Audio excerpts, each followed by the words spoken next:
Heya Cryptozens, it's 10 p.m. Pacific time. My name is Nikodemus, and welcome back to the Crypto Overnighter, where we take a nightly look at the crypto, NFT, and metaverse space. And keep in mind, nothing in this show should ever be considered financial advice. And here we are at 10 p.m. on a Thursday, January 5th, 2023. A judge has ruled that Celsius owns the funds in Earn accounts. This decision allows Celsius to sell its stablecoin. The judge also found that the terms of use for the Earn program were clear and that it was fair to consider account holders as unsecured creditors. And this is really disappointing. I was not a Celsius customer, but this ruling is going to hurt the industry in the future. Here's why I say that. Judge Martin Glenn ruled that the funds in Celsius Earn program, which amount to over $4 billion, those belong to Celsius. Glenn cited the terms of use for the Earn program, which state that Celsius owns the assets in the program. The judge is the one that's overseeing the Celsius bankruptcy case.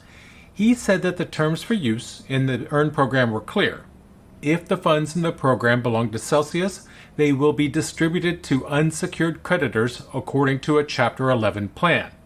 The judge said that this would be more fair than some account holders being considered owners of the funds that are locked up. The judge also stated that creditors will have the opportunity to argue their case during the claims resolution process. And so it was that the court granted Celsius an extension until February 15th to create a Chapter 11 restructuring plan. Judge Glenn also ordered the return of $44 million worth of cryptocurrency from customer custodial accounts on December 7th. Celsius filed for bankruptcy on July 14th. This ruling allows Celsius to sell $18 million worth of stablecoins in the Earn program. The United States trustee and the state securities regulators opposed the sale, claiming that Celsius had enough liquidity to operate for a few months. And speaking of Celsius, the New York Attorney General has filed a lawsuit against the CEO of Celsius, Sues Mashinsky. This suit accuses him of making false statements that resulted in investors losing billions of dollars. And so this suit alleges that Mashinsky defrauded investors by misrepresenting the financial condition of the platform. This allegedly contributed to investor losses and the bankruptcy of Celsius. Attorney General Letitia James said Mashinsky promised investors financial freedom, but instead caused them financial ruin. The Attorney General is taking action to recover losses for thousands of New Yorkers who were defrauded by Mashinsky. James also said that Mashinsky promoted false information through interviews, conferences, and social media. In addition, customers of Celsius did not have the same protections as those at traditional financial institutions, and that's because the platform was not subject to regulatory requirements. And so this lawsuit aims to prevent Mashinsky from doing business in New York in the future and to make him pay damages, restitution, and disgorgement to affected Celsius investors. Celsius filed for Chapter 11 bankruptcy in July of last year, the result of which was that many users had their funds locked up on the platform, billions of dollars in losses. Mashinsky resigned as CEO in September. He said that his role had become an increasing distraction due to users facing difficult financial circumstances. The U.S. Securities Exchange Commission is investigating a scam that allegedly stole millions of dollars from investors using fake blockchain technology. The SEC has accused Neil Chandran and others of scamming investors out of millions of dollars by promising them a profitable deal to sell blockchain technology. Chandran and his companies are alleged to have taken money from investors through intermediaries. Now, these guys claim to have information about a pending deal for this technology known as CoinDeal. Chandran has already been charged with federal fraud for this case. The SEC has also accused Gary Davidson, Michael Glaspie, and Amy Mossel, as well as Linda Knott, of helping Chandran violate U.S. security laws. The SEC and the Department of Justice claim that the defendants falsely promised investors access to valuable blockchain technology. They also falsely claimed that the sale of the technology would lead to huge returns for investors. The money was actually used to buy luxury cars, real estate, and a boat for Chandran and the others, and to fund Chandran's other businesses. Now, something you should know is CoinDeal is also the name of a cryptocurrency exchange based in St. Vincent and the Grenadines. This is not connected to this fraud case at all. On the other hand, AEO Publishing Inc., Banner Co-op Inc., and Banners Go LLC were connected to the fraud and received investors' cash and cryptocurrency payments. Investors have complained for months in online forums, including Reddit, that the deal they invested in was a scam, often linked to Mike G. And Mike G is the name used by Glassby when recruiting investors. The SEC wants to recover the remaining money and plans to fine those involved. Speaking of the SEC, they have raised concerns about Binance US's $1 billion deal to acquire Voyager assets. They have requested more information about how they plan to finance the transaction. In its filing, the agency requested more information about how Binance US plans to finance the transaction and protect customer assets. They also want details on the cryptocurrency exchange's portfolio rebalancing plans. The SEC specifically questioned the adequacy of the information provided in Binance US's disclosure statement regarding its ability to complete a transaction of this size.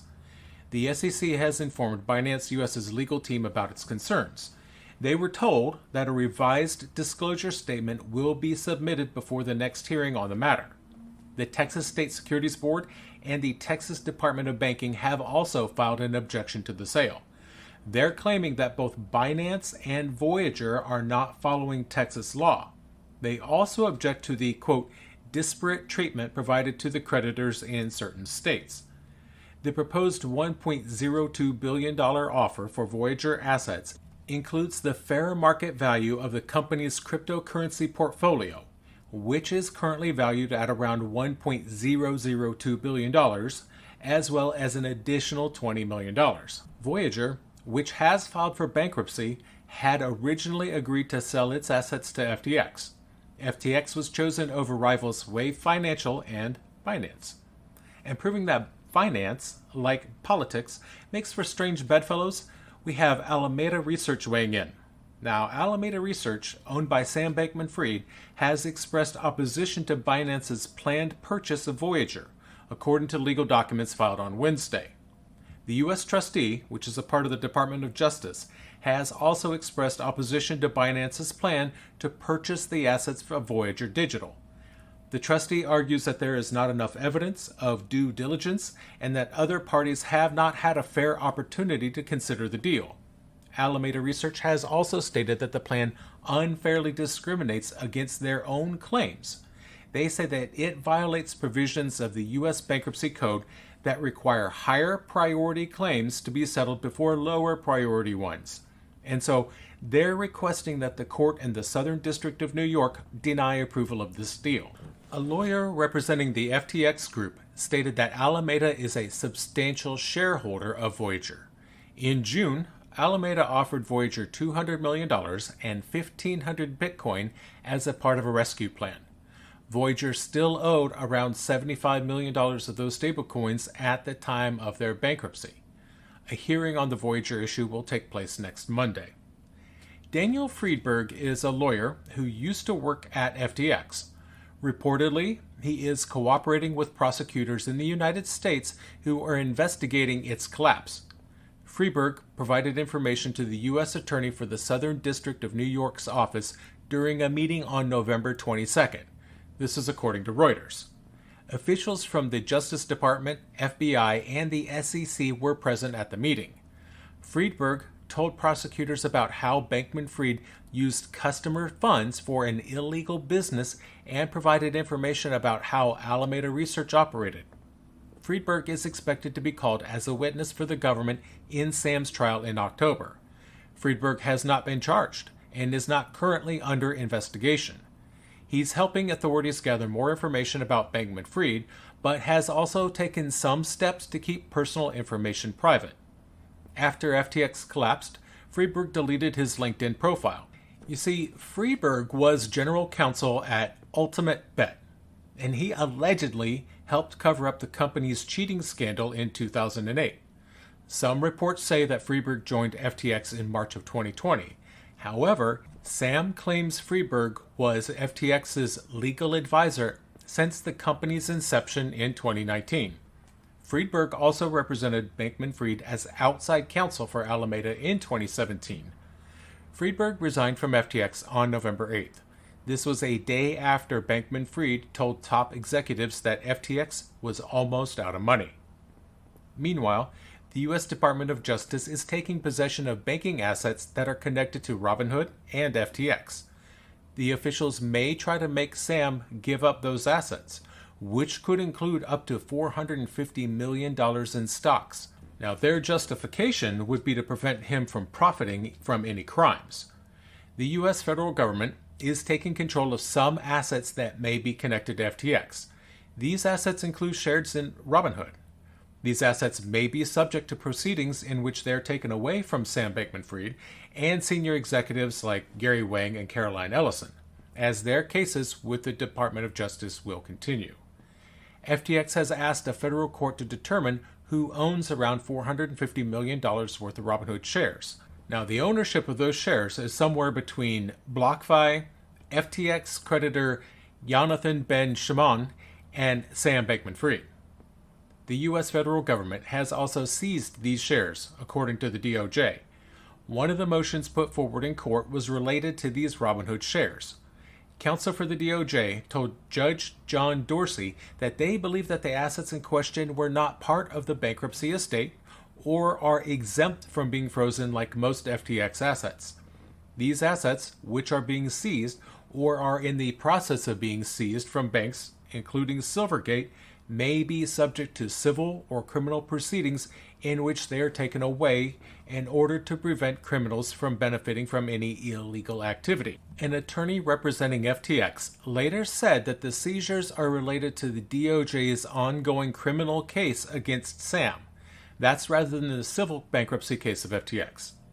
We have a CBDC alert, this time in England, because the Bank of England responded to questions from professionals about the upcoming CBDC wallet. Over 70 questions were answered by the bank. These were from individuals who want to be considered for the $244,000 contract. The Bank of England received questions from companies about the central bank digital currency wallet proof of concept project. That's where the bank published answers to over 70 questions. Applications for the contract to develop the proof of concept were opened on December 9th. Around 20 companies submitted their applications and questions before Christmas. The bank then published the questions and answers to provide more information about the project. The Bank of England plans to build a back-end server for a core ledger, a mobile wallet application, and a merchant website. The bank has not yet decided to create a sample wallet. They are using a proof of concept only to learn more about how central bank digital currency products could work together. All told, the Bank of England received 28 applications for the central bank digital currency proof of concept project. 8 of these suppliers did not continue after the question stage. The remaining applications were from 9 small and medium-sized enterprises and 11 large companies. The contract will be awarded to the chosen applicant on January 31st. In a live stream event on November 23rd, bank officials Andrew Bailey and Sir John Cunliffe answered questions from lawmakers about digital currencies.